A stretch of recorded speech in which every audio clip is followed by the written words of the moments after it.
What up, everybody? My name is Alton Chislom. I am an emotional self mastery coach. I am a tech professional. I am an entrepreneur of a bunch of different titles I can go by. Comedian. I mean, you can find some of my stand up comedy videos out there. I'm pretty much just like speaking, using my voice and making people laugh, feel good about themselves, and have a good time. Today's topic that I'm going to talk about. Basically, it's something that I've been wanting to put into a long form content for a while. Basically, what I wanted to discuss was as a people, maybe specifically in the United States, maybe globally, it's kind of really how I want to describe it. Just specifically what I've seen and what I've become aware of, the pandemic, right? I feel like the pandemic has changed us in more ways than one, specifically from the mental health lens, and we just haven't really spent enough time talking about it, discussing it, dissecting it. I mean, it's really changed a lot of people, some for the good, some for the worse. I guess the first topic that I want to touch on within this space is the increased awareness of just mental health overall in general. Um, I know for me, I've noticed it a lot within myself and with my friends, and a lot of you don't know, but just my personal friends and family know that I did start my mental health journey in 2011.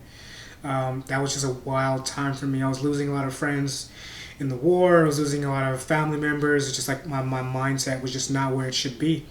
And it forced me to go into therapy. And then one of the main reasons that I ended up going into therapy is because someone that I truly trusted, like with my life, basically betrayed me and betrayed my trust. And it just kind of broke me. Like, you can't trust the people that, you know, you feel like you should trust them with your life with, and they betray you, and they make your mental health seem like it's a joke when you're really trying to confide in them.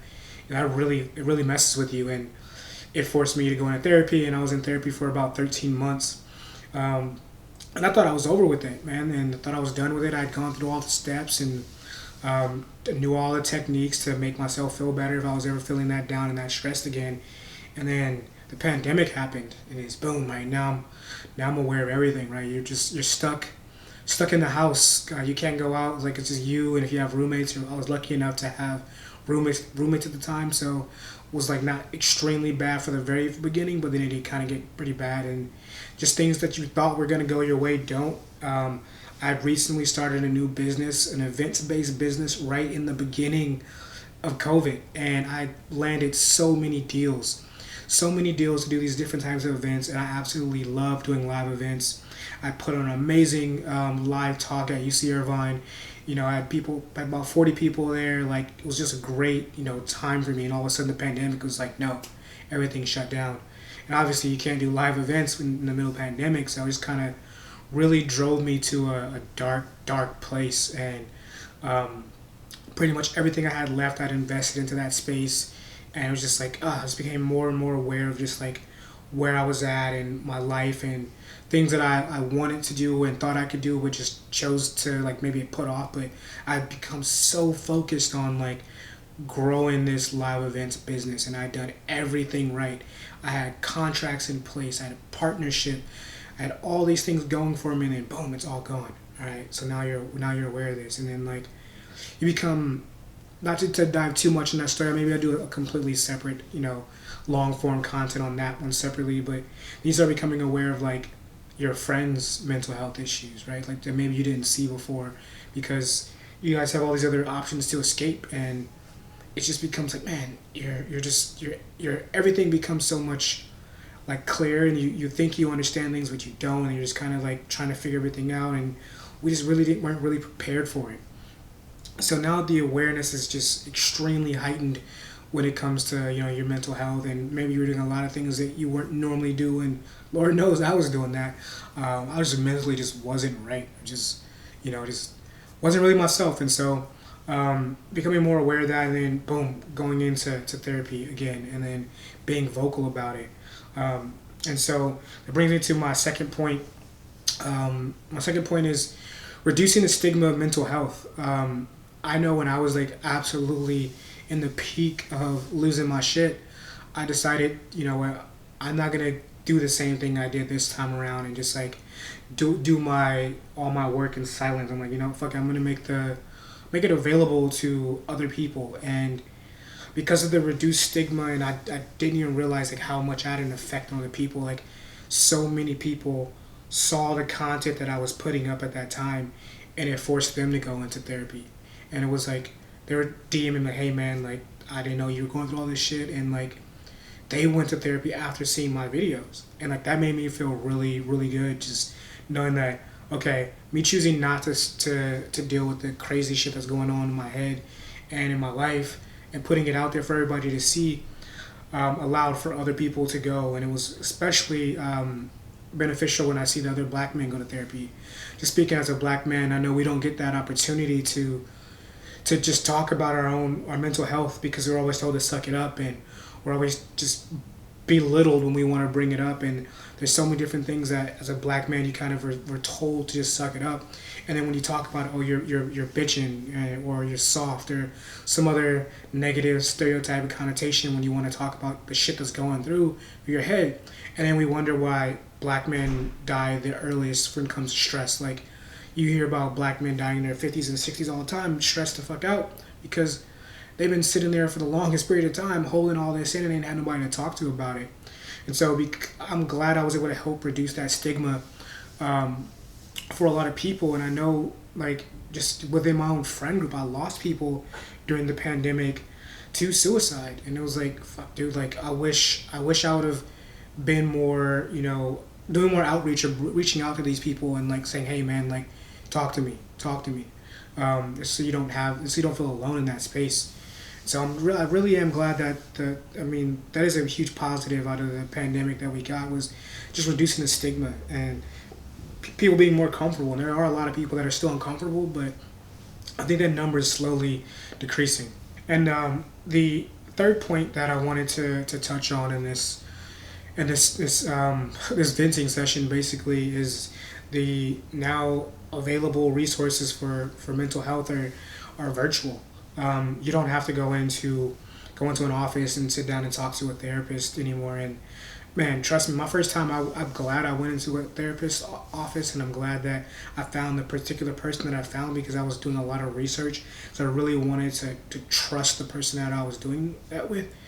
And now with that as a virtual, I was able to find a great therapist virtually in California and find another great therapist here in New York, and it just really helped out. And also now that I'm doing mental health work myself for my clients virtually, and like I never could have saw myself doing that pre-pandemic. I always wanted to have someone there in person when you're talking to them, when you're helping them, so you can kind of get that energy. But there's new ways to do that, and there's ways that you can kind of provide that same type of value virtually, right? It doesn't mean that I still won't talk to people in person or have clients that I talk to in person. It's just that now that you have the available option to do it virtually, why not, right? And then it also gives you the opportunity to go through people quicker and kind of get a feel for, is this the right person for you, right? Because everybody that you talk to isn't the right person for you, and sometimes it takes time to find the right therapist or the right type of therapy for you. You may not need a traditional therapist. Maybe you need a career coach or a life coach or an emotional self-mastery coach. Shameless plug. But yeah, there's different types of coaches for different things that you need, and some people are more aware than others, and they know, hey, I'm really not depressed. Really, I just like my job, has been killing me, and I just really need to figure out a way to change my career. So let me go talk to a career coach. And I'm glad that so many of these different options are coming out of this, and you're able to find these people virtually. And the fourth piece that I want to talk about is the focus on mental health in the workplace it's increasing dramatically. And what you will notice is that most of my content will be around the workplace. I tend to target my clients as tech professionals and for entrepreneurs and people who are like having to manage different people. And primarily because that's where I have the most experience. Like I've run my own startups. I've worked at a ton of startups. I've worked in tech. I've managed people within tech. I've been managed by people. I've had good managers. I've had bad managers. And the fact that now people are paying more attention to their mental health. I mean, I've kind of been doing that since 2011. I kind of learned that back then. Like, I'm not going to sit around and stress at a job and if I don't really like the job or I don't really like my boss, like I'm getting out of there. Like, why am I doing that? And a lot of late millennials and Gen X and people past that generation, they don't really understand why Gen Z will just bounce and like ghost, because that's how they were taught to handle things, right? Like, just get out of here. Like, I'm done. And so now that people are becoming more aware of their mental health, it's like, I'm not going to deal with that. And we weren't really taught the best ways to handle work stress. And a lot of what I do is I help people with that. And because I had to learn how to do it myself. And then when I'm sitting down with my coaches and my therapist, I'm like, hey man, how could I have handled this situation better? What are some books I need to read? Some talk. Who should I talk to? Like, how do I approach these type of situations when I'm not dealing well with a coworker, or I'm not dealing well with a manager, or I'm not dealing well with some higher up? And that, was like night and day. And I'm like, man, some of the things I know now, I wish I could have gone back and known back then. So I would have probably stayed at a couple of my other jobs and like maybe not as quit, or maybe I would have still left, but I would have been way more direct and assertive on my feedback when I left, so that wouldn't have happened to other people when they come into that opportunity. So that piece kind of rolls into my next piece, which is self care. So since the pandemic has happened, I spent a lot more time doing self care. I do a lot of like reading, a lot of consuming of good content, focusing back on the things that I love, which are comedy, stand up comedy, comedy writing, comedy acting, like things that just legitimately make me feel good, and I don't care whether or not I get paid for it, or if it does anything for anyone else. And then just being able to do that, and then when it comes to being stressed, learning different types of techniques, because sometimes like the techniques that you're taught will work and then they kind of wear off. So what else do you have in that tool bag? And what's this whole thing about grounding, right? And then I found out what grounding and earthing is, and you'll see me outside like and like standing barefoot in the grass, because that does make me feel better. Or I'll be walking at the beach barefoot because that legitimately makes me feel better. And I could care less what anybody else thinks, because I'm doing this for me. And if it makes me feel better, that's what I'm going to do. And a lot of people are taking that and they're doing it. And like, one of my big things is I absolutely love movies, right? That doesn't matter if it's comedy or not, but like, I love movies. And I will legitimately go to the movie theater and watch a movie once, maybe 2-3 times alone a week, because I really just love movies that much. And I really feel like that emphasis on self-care is like, people are starting to find those things for themselves, like what it is that you do that you like doing, and just do it. I'm not sure if you can see this hoodie, but it definitely says love yourself. And it's one of those things where I saw and I was absolutely like, had to buy it, because I'm like, man, this is a dope hoodie and it makes so much sense. And at the point and place I was in my life at that time, it just made a lot of sense for me. So another point that I wanted to bring up is kind of dive a little bit deeper into a previous point about like people in need, right? So or like populations of people that don't necessarily have the opportunity to go do for mental health. And so I joined Safe Haven as a mental health coach, and I do emotional self mastery. And what I've learned through that process is that I get to help a lot of people that look like me, that this is their first time ever experiencing therapy. And many of my clients have flat out told me, hey, this is the first time I've ever done this. Like, I've never wanted to speak to somebody. You know how it is. And exactly, like, as a black man, I can relate to them. I know exactly how it is for us to go and be like, you know what, I need to go do this for myself. I need to go to therapy. And I'm glad that I can provide that resource for somebody, but that it also exists. And so, like, if you are someone out there and you have a particular, you're a part of a particular subgroup, and it's harder for you to find someone that you feel comfortable with talking to or about your issues, there's probably someone out there for you. There's probably some group out there for you that can help you. And if it's not, and somebody's watching this, please be the person, if you're in the mental health space, to create that safe space for people in your subgroup, right? Because we all have different things within our subcultures that other people can't relate to. And there's plenty of things out there that I could not relate to if I'm talking to a woman, or a woman who's dealing with things. And because I know that I'm not going to try to relate to it. Like, hey, as a man, I can only speak to this from this level, and being more aware of that and being able to help people find the right people for them. And so, just goes back to now there's more people aware of this, that you can go out and find someone for you in your subgroup if that's necessary, or if you're, like I said, it doesn't have to be just a race. It could also be for like business, or for me, like I said, I talk to primarily tech professionals and entrepreneurs because that's pretty much what I've done for the last 13 years. So I can really relate to those people, and I can also relate to black men. Those are also my other largest group of clients. But it doesn't mean I don't help other people or I can't help other people. It just means that I really, really speak to those particular subgroups. So to wrap up this segment on how the pandemic has affected us, I kind of wanted to just share a personal story, and hopefully you guys relate to it. If not, well, doesn't care. Again, this is my event session. So this whole journey of mental health that I've been going through, again, since 2011, and then had it hit me real hard in 2020, was tough, right? There was a point where I was suicidal, and no one really knew. Kind of kept that to myself, and for a lot of people, it didn't make sense because I couldn't explain it to them, and I couldn't get them to understand that, because I've tried and people just don't really get in, and I fully understand that when people are in that space. So I was in a really good space in my life prior to that time frame.